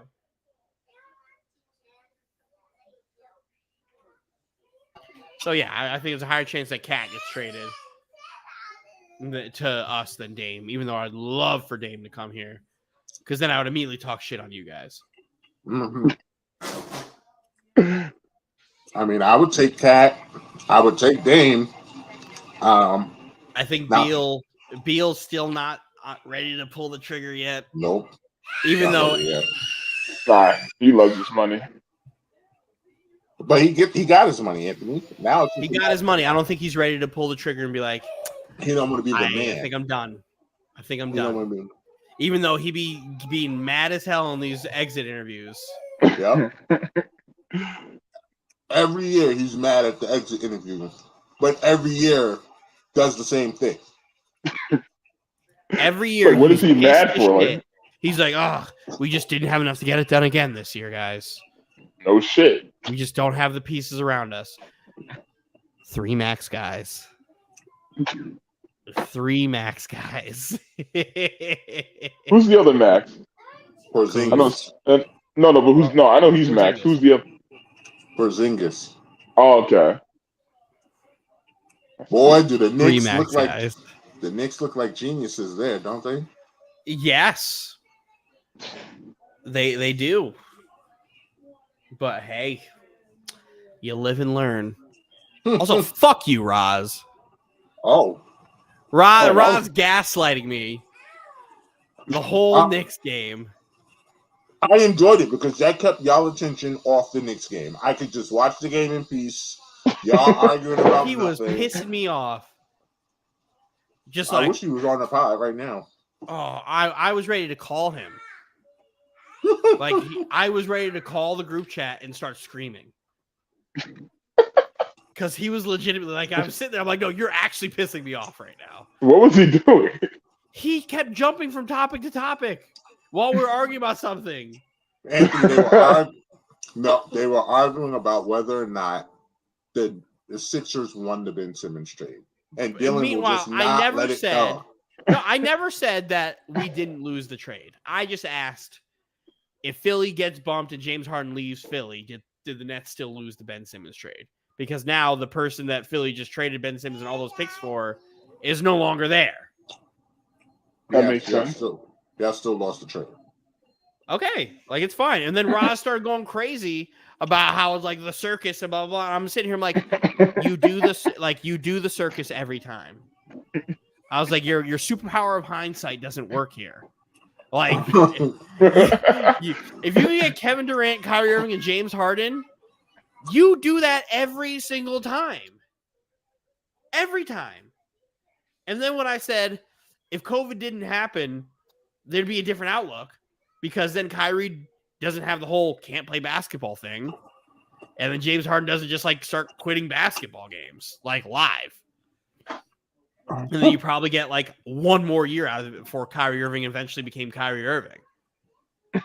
But then Roz likes to ignore context and timelines. He's like, oh, Kyrie's behavior. I'm like, Kyrie's behavior didn't come an issue till this year. Like, what are we doing? Like, Kyrie wasn't a behavioral problem. He just didn't want to get vaccinated. Well, that's seen by many as a behavioral problem, depending on who you ask. Me, like, I don't care. You don't want to do something, nobody's going to force you to do shit. Like, that's fine. Like, that's fine. Not a behavioral thing. It's just... Would your opinion change if you were the owner of a team? Probably. But, again, I'm not an owner of a team. And you also can't force somebody to do something they don't want to do. That's very true as well. It's very interesting to see where he's That's why I never get mad at that Kyrie Irving situation, because it's like, if somebody told me I had to do something and I didn't want to do it, I'd say fuck you too. Like, if my job told me I had to do something I didn't want to do, I would also say fuck off. Like, that's where it's like cool. But like the other shit this year, that kind of fucking sucked. And yeah, James Harden went away, and he's like, you could have traded James Harden anywhere. You couldn't have. Because he didn't. He said he wanted to go to Philly. Nobody wanted to touch him because he wasn't going to re-sign because he's a free agent the next year. Why would you give assets for a guy who's not going to come or stay? Dallas did it. Dallas is not smart. Dallas is not smart. They've proven that. Not smart. Nets won that trade. Nets won the Kyrie Irving trade. Kyrie Irving, who's the most fickle superstar, you're gonna give up all. He went to the Mavs and they were the 4 seed, and now they're the 13th seed, and now they're not in the playoffs. It's almost like somebody in here said what? That in order to like win in the playoffs, you need to play defense. Oh, And there was a certain guy here who said defense doesn't fucking matter when you could score better than everybody. Man, Yeah, they they sure are got- scoring 140 and letting teams score 160. yeah. Anthony. I thought you were going to say it's almost like someone in here said that Kyrie Irving is a cancer.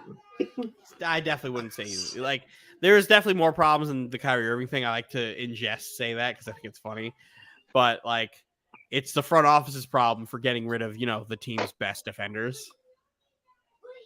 I don't think it's Kyrie's fault that they imploded like this. I think that roster's poorly constructed. Yeah, And he Jason can't put. But I will not ignore the coincidence that this seems to keep happening everywhere he goes. It's almost like Kyrie didn't want to be in there the second he walked in. Yeah. And when I'm pointing it out in all these press conferences, Anthony and like Roz are telling me I was James just, heartbroken. James is like, all right, relax with the narrative. No, it's Kyrie. It's always Kyrie. Been Kyrie. Like, open your eyes. It's Kyrie. Like, well, Dallas seems pretty happy with Kyrie. I mean, they're not happy with Kyrie. They're stuck with Kyrie. No, they're not. Because if they don't re-sign Kyrie, that is all top 5 worst trades in NBA history. They have to re-sign him.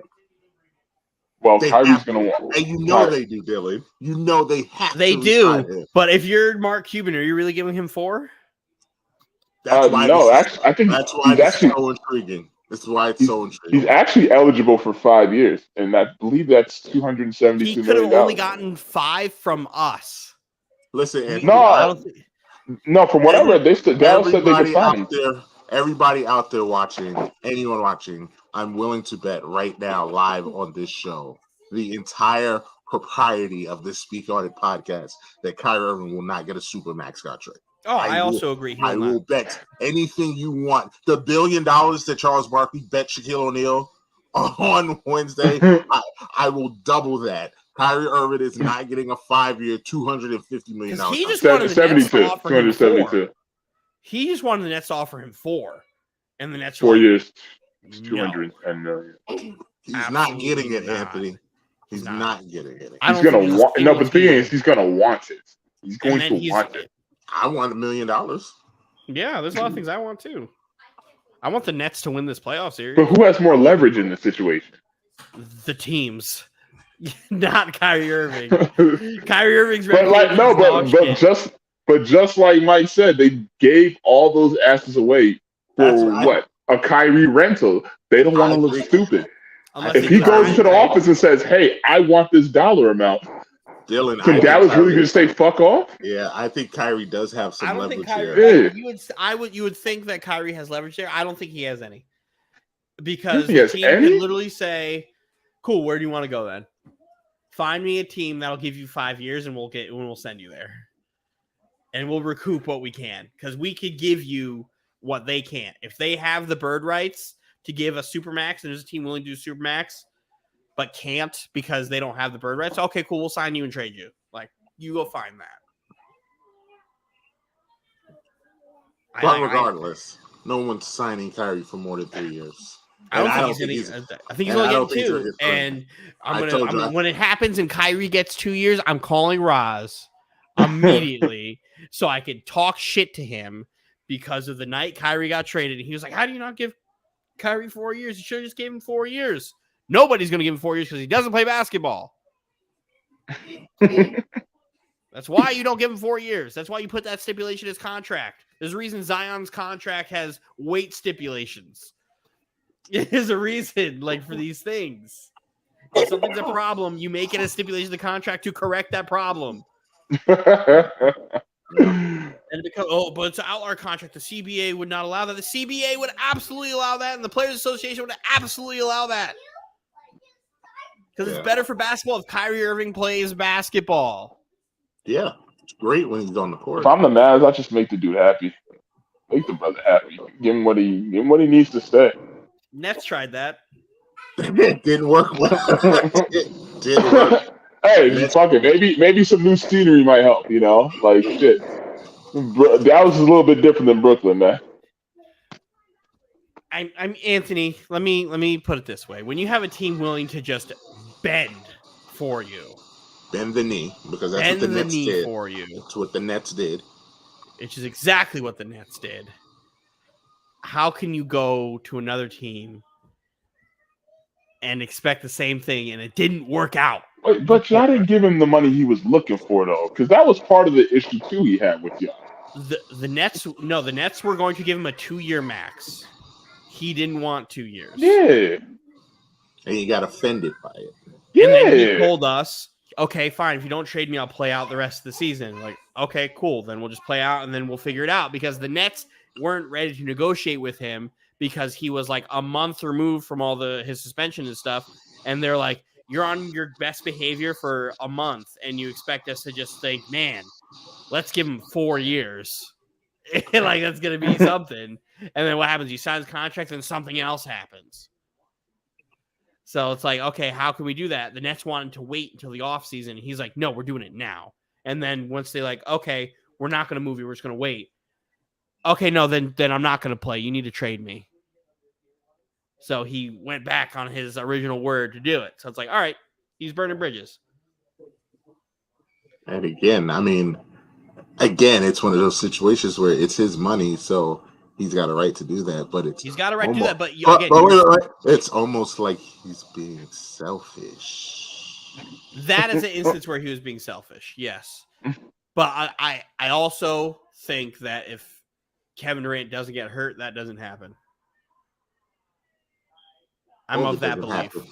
So I agree with you. I think Kevin Durant would have helped with this situation. By the way, breaking, because we're live, Kings lead. Ooh. Also, I love Kevin Durant doing nothing but showing the Nets love and him being gone and him leaving. I think that's awesome. And I think it's very professional. Yeah. No, it definitely is. As opposed to Kyrie Irving trying to shit on everything after just because the organization finally had to tell you no. Kevin Durant being like, listen, they took a shot on me. I appreciate them. When Kyrie approached and they traded him, they came to me and asked me what I wanted. Like, they took care of me. He's like, they didn't even call nobody. I said I wanted to go to Phoenix. Like, we picked Phoenix, and that's the only person they talked to, the people they talked to. I love how Kevin likes to play this good guy, like he's not complicit in some of this, but I think he knew. He's definitely complicit in some of it. He's not 100% innocent. He's absolutely complicit in some of this. He's just being a zillion times more professional than Kyrie. Oh yeah, he's made a zillion times more professional, but he's absolutely complicit in this also. Like that, I've been screaming that at Dylan for seemingly forever. KD is 100% a part of this, and he deserves a whole lot of blame for this. He deserves more blame, but not as much blame. Because I think if they would have fired Steve Nash in the offseason, I think that when they should have fired Steve Nash, it would show that the organization cared more about winning basketball and not the relationship between the GM and the head coach, which I will give. I gave Sean Marks a ton of credit in the group chat because of how good he has been in his tenure with the Nets. And with hindsight, it didn't work out and it looks like a dumpster fire. It is. But at the time of all of those moves, and this was my problem with Roz, where he was like, Sean Marks is such a shitty GM. Sean Marks in 2016 rebuilt a team with no draft picks, found guys who were at the end of the benches and created a playoff team, and then signed Kevin Durant and Kyrie Irving. Does that sound like a bad GM? No, it doesn't. And then you go and you pair Kevin Durant and Kyrie Irving after 6 months, or after the first season, where then you have the COVID stuff, or before the COVID stuff, you have the first season where everybody was hurt. You knew KD was not going to play, and then Kyrie ended up having surgery. You go and you get James Harden. You do that every time. And then you're now relevant, and you are a title contender. You're a title favorite. it just didn't work because of a pandemic happened, and it kind of turned the team over upside down. In a different world, in a different Marvel timeline, the Nets are like a 3-time champion because of it. But again, because we see the failure, it's like, oh man, he fumbled the bag. Any GM would have done the same thing.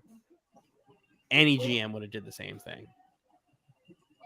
So I give Sean Marks a world of credit. And I do think this is one of those instances where you don't fire Sean Marks because he's already led you through rebuild once to be relevant. He could do it again. So it's just a matter of those draft picks that Roz thinks people trade draft picks to actually draft players. What a fucking idiot.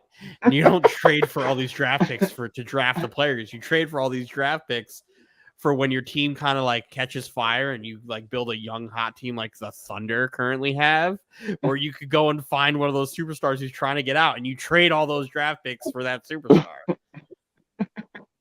Imagine a world where you trade Cat into like the Thunder with Shai. They could do that because they have all those Clippers draft picks and all those draft picks from everybody else. Nobody trades for draft picks to draft. I think they have like 15 draft picks. The Nets also have like 13 or 14. The Net, if you think the Nets aren't, and the largest trade exception in basketball, which is close to $20 million because of the Kevin Durant trade. That is also true. That is also like unbelievable. So you package a couple first round picks, Ben Simmons, and that trade exception to a team who wants to get rid of a big contract. Man, it's a win. It's a win. I still think I value draft picks more than you guys, but nevertheless. This is like a high first round pick, I'll be honest. Again, if you're not in the top 10 with your draft pick has no value to me. None. I don't say no value, but it has diminishing value. None. Because it's a crapshoot. It's a complete crapshoot. You don't know. You don't know. This isn't the NFL where you're first. No, but just because you don't know, that doesn't mean there still isn't talent after the 10th pick. I'm not looking for it. I'm not looking for it. I'm not looking for it. You think Lou Dort's really good? I do. Lou Dort? Yeah, he wasn't drafted. Yeah. Well, I mean, there are undrafted people in the NFL. Yeah, like why waste a 15 draft pick on a fucking loser who's not going to get time because he stinks? But I can find Lou Dort in the UDFAs. how many Lou Dorts are there in the league, though? A few. There's a handful of them. There are a handful of them. Those second round, like, UDFA guys exist. Like, I think the second round NBA draft pick is, like, worth less than a 7th round NFL draft pick. But, like, you get your guys sometimes. That's Jokic. Who are your sisters? I know one thing. The Warriors are doing that thing where they're just not moving the ball and just shooting threes for no reason. Oh, I was about to say the Aaron Fox is trying to go crazy. Oh, that was Malik Monk. The Kings are up. They are up. Kings up. Like I said, they better win today. So even if the Kings won today, you still don't give them a chance to win the series. No. It's not that I don't give them a chance. It's just I don't think they're going to. Exactly. They have a chance. Anthony. They're good enough to win this series. I just don't think they will. Imagine this team like knocks off the NBA champs. If they won the first 2 games at home, would you think the Kings would win the series? No. You still say no. So essentially, they have to be up 3 games to nothing in order for you to be like, okay, the Kings will win. For me to feel different, yeah. Yeah, if they went up 3-0, I'd be like, yeah, it's time to start playing. Take Old Yeller out to basket. Old Yeller, my favorite. Old Yeller, take him out behind the shed, man. But the reason if the Warriors were down 2-0, I still wouldn't care. I mean, they'd have my attention. Is because I got to see this Kings win in Golden State. Like, Yeah. I gotta. If I a gotta see team is that. up 2-0, But if they're up 2-0, they don't need to win in Golden Golden State. That's what. No, but they don't need to win in Golden those State. They have the home court But- advantage. But no, my point is, I bet just as easy as they could go, I absolutely could see Golden State winning 3 and 4, and then I absolutely could see Golden State coming in here and beating them in Game 5, and then going home and packing them up and going. Yeah, about Golden their State business. getting hot, winning 2 at home, going into Sacramento. That's not a good look for the Kings. Yeah, to do that. So I can absolutely see that. That's why it's like you win Game 2 or the first 2 games. you got my supposed attention. You got my attention because now the Warriors have to win Game 3. But and you put the Warriors back against the wall, you get to see like champ shit. Yeah. So like, no, Anthony, not until the Warriors pretty much have to win that I will be nervous. And I already think if the Kings are going to win the series, they'd win it. To me, they have to win in 7. Because I can't see them. It would have to be 5 or 7 because I can't see them closing Golden State out in Golden State. I don't think they're ready. See that either. They're not ready for that yet. So No. it's either going to be 5, which would blow my mind, or 7, which I mean I could absolutely see the Kings winning a Game 7 in that building in Madhouse, especially the way the Warriors have played on the road this year. It's very conceivable. What's the Warriors' road record this year? It's terrible. They've won like 10 games all year on the road. Like Jesus. It is atrocious. Honestly, it's amazing they're in the playoffs. I know. It's really amazing that they're in the playoffs because that road record is like something you would see from the Rockets or something like that. Not as a matter of fact, let me look that up. I'm looking it up right now. I was about to say, let me see who had. They're 11-30. What I tell you? I said 10. They had 11. Ooh. They have 3 record? more road victories than the Rockets. The Rockets had 8. God.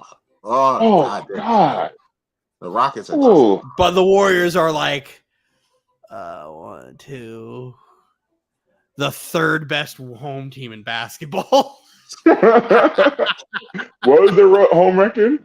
They are probably about 31, 33-8. How does that make any sense? The only team better than them at home are the Grizzlies and the Nuggets. Yeah, Denver didn't lose very often at home, like at all this year. But you know who did beat Denver in Denver? The New York Knicks. I'm not sure what that has to do with anything. It's when they meet in the. Yeah, it all comes full circle, baby. It all comes full circle. All comes full circle here. Yo, the Western Conference like away record, all of these guys except for the Clippers have a losing away record. But like all of the Eastern Conference has a winning away record. Yeah, they all, because I know Milwaukee was really good on the road. I know the Knicks were really good on the road. Boston was really good on the road. Yeah. The Bucks 26-15 on the road. Boston 25-16 on the road. Sixers 25-16. The Cavs are 20-21. The Knicks are 24-17. The Nets are 22-19. Yeah. And then everybody else starts to stink because their bottom half of the Eastern Conference is fucking terrible. Oh, 50's in the building. What is 50 Cent doing in Sacramento? No, he has a drink deal. He has a partnership with the Kings. Oh. Yeah, he's been working with the Kings and whatnot. I forgot what the name of his drink was. He's been partnering with Sacramento for a minute now. So yeah, you'll see him a lot at them Kings games and shit. Oh, Jay, white chocolate's there. Vlade. Oh, yep, there's 50. There he is. Just got to your spot. This big old buff ass. GP. Obviously, he's there because of his child. Jordan Poole. Brick. Well, fellas, if that's it, I mean, I think we can wrap tonight up. Get ready. The Knicks play again, Tuesday? Yeah, Tuesday. Yeah, but there will be no post-game live as we'll be doing our regular show, so. Unless we were somehow able to bang out our show in like an hour. and then do a post game live. But not with who's the gonna way- show up? Who the fuck's gonna show up on Tuesday besides me and Mike? We don't know. Who's gonna pop up? Who? Yeah, who? James is in another country. Roz's home is under Roz is construction. also in another fucking country. Yeah. So I mean, it'll pop up. But so what's good with this music thing that you said we're doing? Well, we'll talk about that off air, Anthony. Can't talk about it on air. No, we're live. No. Talk about it off air. We're gonna have a music episode, Chalk Talk, coming soon. It's all that needs to be said. That's all. We also will be having the new assistant coach at Temple University on. Hey! Do I need to go into details of that too, or are you getting Temple gear now? Listen, I told you I don't want to talk about this college stuff, man. Listen, I've been clowned. But you know why we're talking this college stuff? That's fine, Anthony. You won't be invited to the show. Listen, I've been clowned enough for having Texas Tech as my winner, so I don't need to. Yeah, you're stupid for that. But do you know why we'll be having the assistant head coach of Temple on the show? Why? Because he's my Mike's cousin. He's my cousin. Oh. You fucking dork. I'm sorry I didn't know that. My apologies. You moron. Guys, forgive me. I don't know all these people's family members. I'll work on that. I'm sorry. But how many cousins of yours is assistant head coach of a D1 school? Listen, all my cousins are in Africa. All right, they're nowhere to be found around here. Yo, I showed you guys my greens and stuff from Easter, right? Your what? No, you didn't show me. I didn't see the. Wait a minute. No way. No way. Wait a minute. Before we sign off and get out of here. Look at this. Live from another country. Hey! What's good, fellas? Yeah, man. Look at him. Look at Live this guy. from another country. This guy got on a chain. Okay. Look at all the jewelry that James has on. Who are you, sir? Who are you? Ring, watch, necklace, Rick Ross beard. Hearts on the necklace. Let's be honest. Hearts on the chain. James is a different country. He's a different person. That's not even. That's Dylan. That's not James. That's Julio. Right? No.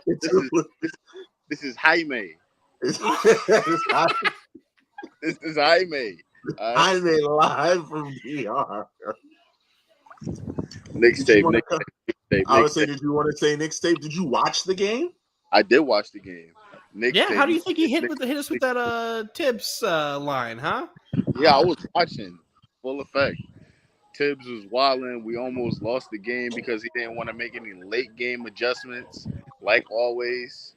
And I'm glad my man Snow King, that's what it says, was quiet the entire game. Good job, Anthony. That's how you do it. I did my part. I did my part. Real rowdy earlier. No, but you know what? Earlier. But you know, I said to myself, you know what? Let me be quiet today. Let me see if this is really a thing. So shut up. So after I stayed completely quiet, I was like, okay, you know what? The Knicks won. I said absolutely nothing in the Knicks won. So for game 2, I will absolutely do what needs to be done. Good job, brother. Yeah, he says that now. Listen, he can do all the talking he wants to do before the game, but during the game, that's it. Wait, what time did the Knicks play on Tuesday? Probably 8 or 8:30. See. Hey, Anthony, listen, actually, Tuesday, you could talk all you want. We did what we needed to do. 7:30. 7:30. We stole home court advantage. If we lose on Tuesday, it's fine. We already did our job. We already did what we had to do. Ain't that right, Mike? Yeah, we got the split. Let's get out of here. I mean, it's good, but I personally, I'm never been a fan of that mentality. Like, at the end of the day, it's like, I still want to watch game 2. I still want to watch in hopes that we win. Like, I want game 2. I want game 2. We go up 2-0. Listen, Dylan thinks it's bad today. Don't let us go up 2-0. Don't let us go up. I don't think it's bad. Don't let us go up 2-0. I don't think it's bad. 2-0 unleashes a whole different monster. I wonder what's going to happen. Remember when Anthony said that no other player could have been the villain in MSG like Trae Young was? I can't wait for Donovan Mitchell to drop 40 in MSG and the Knicks crowd turns on Donovan Mitchell and makes him the villain just so I could be like, hey, Anthony, remember when you said nobody else could have been the villain? Yeah, but Trae Young was playing to the crowd. Trae Young was acting. Yeah, Trae Young, he was doing the same thing. I don't think. He's not that. He's not that kind of. Yeah, not like Trae. Listen, Dylan, it's 3 people. It's Jordan, it's Reggie, and it's Trae Young. That's it. He said, "Fuck Reggie." That's it. Those are the 3 villains. I can't think of another villain. Can you, Mike? No.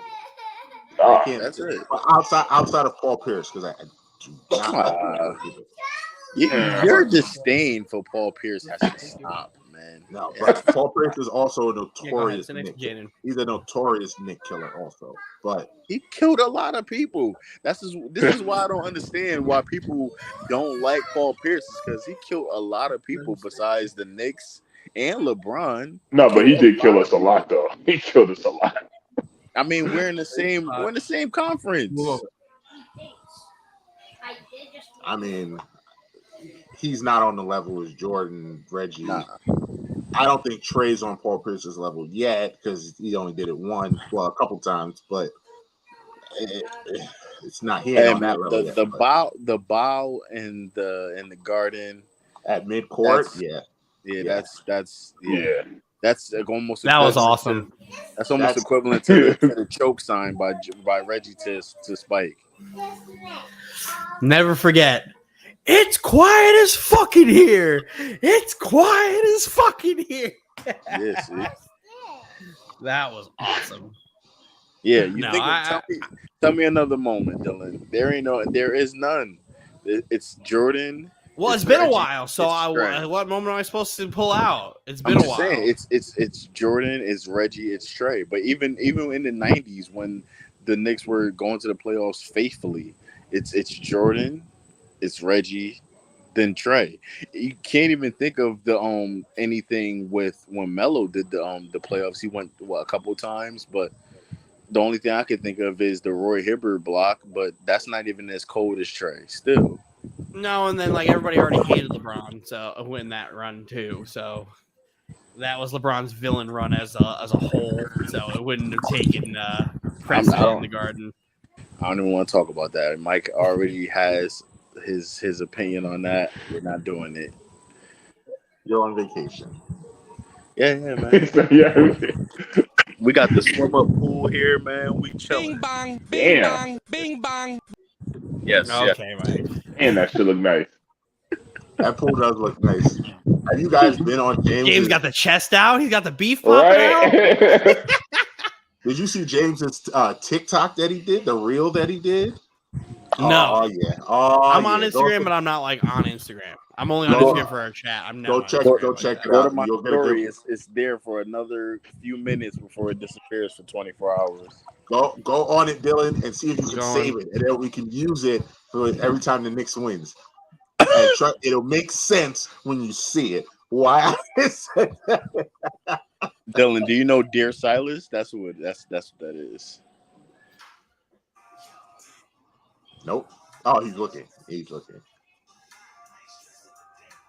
Yep. Yep. There.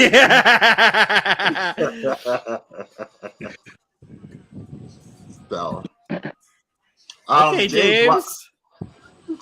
Sir. while we have you, James, do you have any predictions for tomorrow? Because we're not doing a post game live tomorrow. So, do you have any predictions for tomorrow's games? It's What's pretty much tomorrow's games? all the West. Tomorrow's games is Lakers and Grizz, Heat, Bucks, Clippers, Suns, Timberwolves, and Nuggets. Damn. Whoa, 4 games tomorrow? Yeah, Shit. Yep. I know, right? It's weird. 10:30 for the Timberwolves and I Nuggets. love it. I love it. Bring it back because that's how it used to be in the 2000s. We used to get Lakers Clippers early in the day and all that stuff like that. It's an all day event. I love it. Why do we not have a 10:30 game today? They could have started a little bit earlier today and had the 4-game slate on a fucking Saturday and not tomorrow. Yeah, I mean, it makes sense. Do the 4 games today, do 3 on Sunday. Everything wrapped up at 10 o'clock on a Sunday. Because didn't the playing game end yesterday? Yes. They play tomorrow though. But that's why. It was the Bulls Raptors game ended yesterday. It was the Bulls Heat, I think. Yeah, Bulls. Yeah, and they play tomorrow. Yeah, the Heat play tomorrow. They get paid. They can suck it up. But Minnesota Denver could have played today. Yeah, they absolutely could have played today. That travel to Denver is a lot. Or the Clippers Phoenix could have played today. Come on, guys. Come on. East Imagine me wanting more basketball today. East I know. all Imagine. day, right now. West all day. That's why they did it that way. East it's my day, money, West and all day. I need it now. But as far as like my picks, all right. Just for tomorrow, did the Kings win tonight? They're playing right now. They're still playing. As soon as this wants to load up, I think it's tied. No, Kings are up 2 with 5 minutes, 5:30 to go.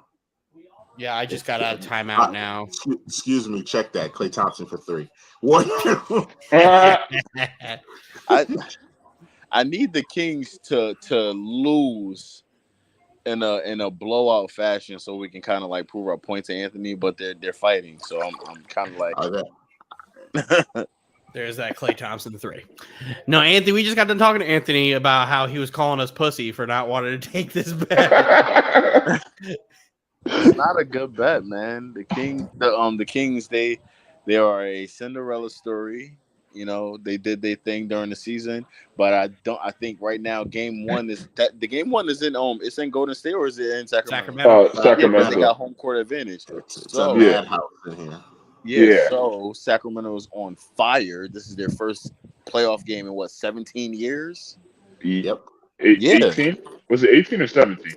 One of those, but the last home win was in 2006. Yeah, look at that. 2006. So I could imagine Sacramento being on fire, and we ain't even talking about how LA got 4 basketball teams in NBA, but Sacramento is on fire, and yeah, they're gonna try to will them their first win on game 1, but I believe they're gonna get blown out when they go to the Golden State, and then they're not gonna recover from that. They're gonna end up getting like gentleman's sweep. Yeah, we kind of all said the same thing. We don't see them winning in Golden State. And you got us to bet against that. That's crazy. Yeah. But back on topic, as far as like the games to win, I think tomorrow. Lakers Grizzlies. You want to start with that? Okay. I mean, that's how the day's starting. Yeah.